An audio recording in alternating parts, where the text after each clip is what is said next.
एक बार एक वैज्ञानिक ने एक टिड्डे को पकड़ा और उसे अपनी आवाज़ पर छलांग लगाना सिखाया। वैज्ञानिक टिड्डे से कहता कूदो, टिड्डा उसकी आवाज़ सुनते ही जोर से छलांग लगा देता। अब वह वैज्ञानिक था तो प्रयोग करना बनता ही था। उन्होंने टिड्डे की छलांग पर प्रयोग किया। वैज्ञानिक ने उसकी एक टांग तोड़ दी और फिर बोला कूदो। अब टिड्डे की छलांग की दूरी कम हो गई। वैज्ञानिक ने उसकी दूसरी टांग तोड़ दी, फिर बोला कूदो। टिड्डे की छलांग और कम हो गई। अब तोड़ी गई उसकी तीसरी टांग, फिर छलांग की दूरी कम हो गई। एक एक करके बेचारे टिड्डे की सारी टांग तोड़ दी गई। अब आखिरी टांग टूटने पर जब उसने कहा कूदो तो वह हिल भी नहीं पाया। अब वैज्ञानिक ने अपना निष्कर्ष अपनी डायरी में लिखा।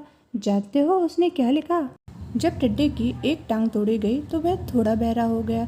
जब उसकी दूसरी टांग तोड़ी गई तो वो और बहरा हो गया। हर टांग टूटने के साथ वो और बहरा होता गया और सारी टांग टूटने के बाद वह बिल्कुल बहरा हो गया। अब जोर जोर से चिल्लाने का भी उस पर कोई असर नहीं हुआ।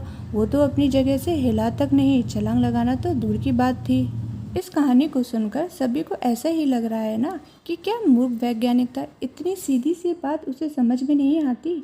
या कुछ लोग यह भी सोच रहे होंगे कि ये तो किसी बच्चे को भी पता है कि टिड्डे की छलांग उसकी टांग टूटने की वजह से कम होती जा रही थी, ना कि वह बहरा हो गया था। दोस्तों, हम सभी कई बार ऐसे ही मूर्ख बन जाते हैं। कई बार जीवन में दो घटनाएं एक साथ ऐसे घटती हैं कि उनका एक दूसरे से कोई संबंध होता ही नहीं है, फिर भी ऐसा लगता है कि गहरा संबंध है। कभी कभी दिखता कुछ और है लेकिन समझ कुछ और आता है और वास्तव में कुछ और है। इसलिए अगर पछताना नहीं है तो जीवन में जल्दबाजी में कोई निर्णय ना लें। हमेशा समझबूझ का इस्तेमाल करें, सावधानी बरतें, नतीजा सोच विचार कर ही निकालें।